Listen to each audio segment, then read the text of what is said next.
Buongiorno da Telefriuli, bentrovati a questa edizione del nostro telegiornale. Partiamo con la campagna vaccinale perché in questa saranno coinvolti anche i medici specializzandi che dovranno essere resi operativi subito sulla base di indicazioni fornite dalla direzione regionale. A dare l'annuncio è stato il vice governatore con delega alla salute Riccardi, che ha spiegato come in questo modo si dà attuazione al protocollo d'intesa tra il governo, le regioni e le province autonome e le associazioni dei medici di formazione specialistica, sottoscritto lo scorso 6 marzo con lo scopo di imprimere una forte accelerazione alla campagna di immunizzazione anti-Covid.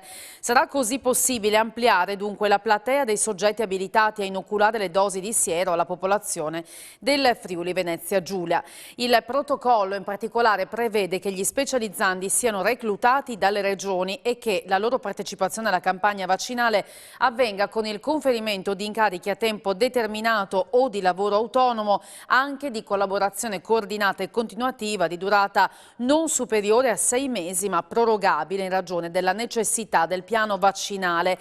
Ai medici specializzandi, oltre al trattamento economico previsto dal contratto di formazione specialistica, saranno corrisposti gli emolumenti per l'attività lavorativa di somministrazione del vaccino. Saranno a carico dell'azienda o dell'ente presso il quale il medico svolgerà l'attività. La copertura assicurativa è per infortunio fatta salva quella per colpa grave a carico del medico specializzando.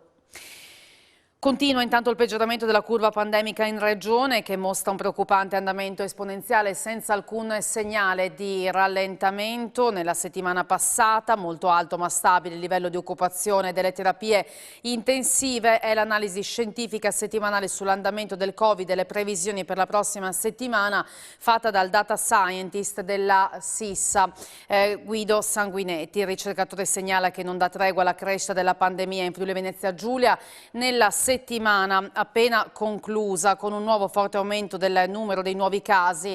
Nella settimana trascorsa in particolare si sono rilevati ben 4.968 nuovi casi, con un incremento del 37,2% contro il 36,6% della settimana precedente. Abitazione in fiamme questa mattina a Rivo di Paluzza. A dare l'allarme sono stati dei passanti. Le lingue di fuoco si sono levate verso le 8 distruggendo la copertura e l'ultimo piano. È andata a fuoco un'abitazione di 3 piani situata in via Ronc. Alta la colonna di fumo che si è elevata con l'incendio. Da quanto appreso il rogo sarebbe stato causato dal surriscaldamento di una canna fumaria, danni ingenti e sul posto diverse squadre dei vigili del fuoco. Le immagini sono scattate da Giuseppe De Franceschi, pubblicate sulla pagina 6 di Paluzza Se. Ultima domenica prima della zona rossa, caratterizzata dal maltempo in regione, nevicate e vento forte in montagna, in particolare a Sappada, cui fanno riferimento le immagini che state vedendo girate questa mattina, e nevicate, temperature in netto calo anche a Forni di Sopra, Piancavallo, Tarvisio. Meno interessato dai fenomeni nevosi lo Zoncolan. La quota neve inizialmente sui 1200-1400 metri è prevista in abbassamento, ma poi con un miglioramento nel pomeriggio, a iniziare dalla Carnia, ed è prevista bora moderata in pianura e sostenuta sulla costa. Il maltempo ha interessato anche la zona collinare, dove si sono verificate delle grandinate, in particolare nella zona di Tarcento, come state vedendo in queste immagini. Anche Udine si illumina di lilla. Il Comune e la Questura hanno infatti aderito alla giornata nazionale contro i disturbi del comportamento alimentare. Oggi abbiamo deciso di illuminare di lilla via Mercato Vecchio e alcuni monumenti della città di Udine, da un lato per stare vicino alle famiglie che purtroppo si trovano ad affrontare questa malattia e anche alle ragazze stesse. Noi come Questura siamo sempre impegnati per tutto ciò che riguarda le fasce deboli, le fasce, il disagio, e quindi questa che è una malattia molto subdola che però è in aumento e oltretutto colpisce tante non soltanto ragazze, perché una volta era, diciamo così, prevalenza femminile, ma anche una componente maschile. Sono la mamma di Arianna, che è malata di disturbi del comportamento alimentare. Questa associazione ha voluto sensibilizzare su questa malattia perché è una malattia ed è devastante ed è purtroppo mortale. Noi come associazione offriamo aiuto e sostegno ai genitori perché il genitore viene travolto come uno tsunami, tutta la famiglia si ammala assieme al malato di disturbi alimentari. Visto il periodo di Covid, i ragazzi che sono lasciati soli, questo ha aumentato questo genere di problema? Assolutamente sì, è aumentato il disturbo, la malattia proprio, e si è aggravata in chi già soffriva di questa malattia. L'età si sta abbassando sempre di più, però è la fase adolescenziale quella difficile. Vengono colpite più le ragazze, le femmine, ma si stanno verificando parecchi casi anche per i maschi. Quali sono le prime avvisaglie? Nasce come disagio psicologico che, non essendo riconosciuto oppure sottovalutato, evolve nella malattia che poi si manifesta proprio con il disturbo del comportamento alimentare. 28.000 euro è quanto stanzia il Comune di Palmanova per i rimborsi sulle bollette del gas, una iniziativa per venire incontro alle famiglie in difficoltà, soprattutto in questo momento di pandemia. Dunque, oltre ai redditi annuali verrà considerato anche il fatto di alcune famiglie dove sono stati persi posti di lavoro. La pandemia ha acuito la situazione di disagio di moltissime famiglie e il Comune di Palmanova, per i cittadini di Palmanova, c'è e sta facendo tutte quelle che sono le misure più importanti che possono alleviare situazioni di disagio. Dal 2011 abbiamo erogato circa 250.000 euro di rimborsi sulle bollette del gas. Quest'anno il bando ne prevede 28.000 e la scadenza per la presentazione delle domande è il 19 di marzo, quindi raccomandiamo a tutti coloro che ne avessero bisogno, che ne hanno poi le caratteristiche per accedere a questo bando, di presentarsi agli uffici e presentare la domanda necessaria.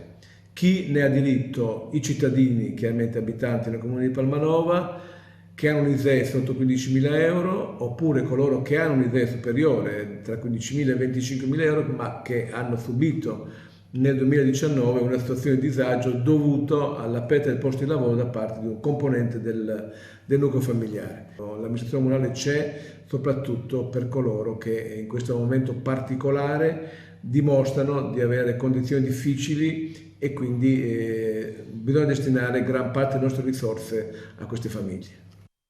16 comuni del Friuli Occidentale hanno sottoscritto un accordo per valorizzare il cammino di San Cristoforo che attraversa la Pedemontana pordenonese. Nasce così dunque un'alleanza per favorire il turismo lento.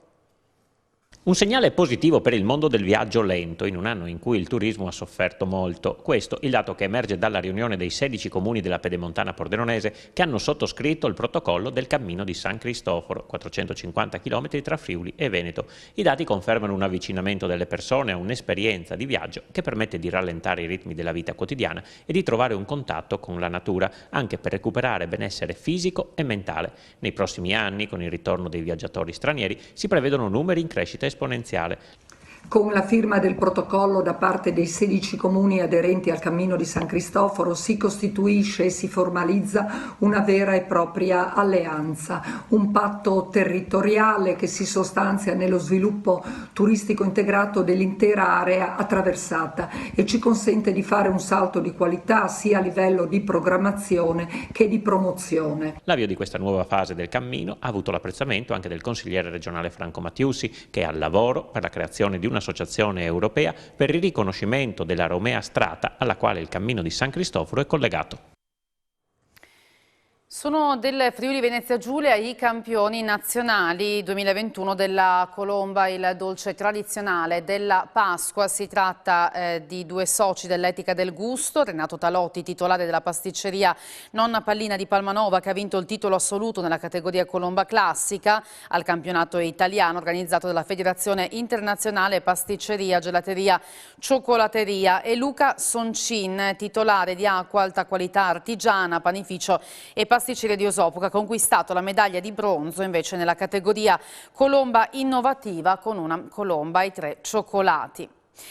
Parliamo di sport con l'Udinese che allunga la propria striscia positiva e si porta a 5 risultati utili consecutivi. Questo con il pareggio di ieri sera Marassi contro il Genoa 1-1. Dopo 8 minuti Genoa in vantaggio con la rete di Pandev. De Paul su rigore al 30° pareggia i conti. Nel finale brividi con 2 occasioni per la squadra di Ballardini.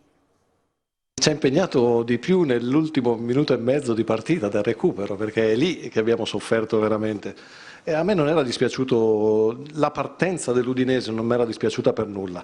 Devo applaudire una grande prodezza di Pandev, perché dal mio punto un certo dispendio di energie per tutto il primo tempo nel cercare di risalire la corrente, siamo stati un po' lunghi, la partita andava un po' da una parte, vedi quelle che ha avuto Pereira, quella che ha avuto Nestorowski, quella che ha avuto Llorente, il gol annullato Llorente. Delle situazioni per portare a casa il bottino pieno. E nel basket femminile c'è uno storico risultato per la Delser che al San Filippo di Brescia ha superato anche il Basket Project Faenza e in questo modo si è guadagnata l'accesso alla finale di Coppa Italia di Serie A2 al cospetto di una compagine rodata ma decimata dal Covid. Le ragazze di coach Matassini hanno vinto per 58-53 quella che è stata una vera e propria battaglia e poi terminata con la festa per un traguardo senza precedenti nell'epopea della Libertas Basket School Udine, che oggi alle 19 sarà impegnata in finale per appunto la Coppa Italia di Serie A2. Ed è tutto per questa edizione, grazie per aver seguito il nostro telegiornale che torna questa sera alle 19. Buona giornata.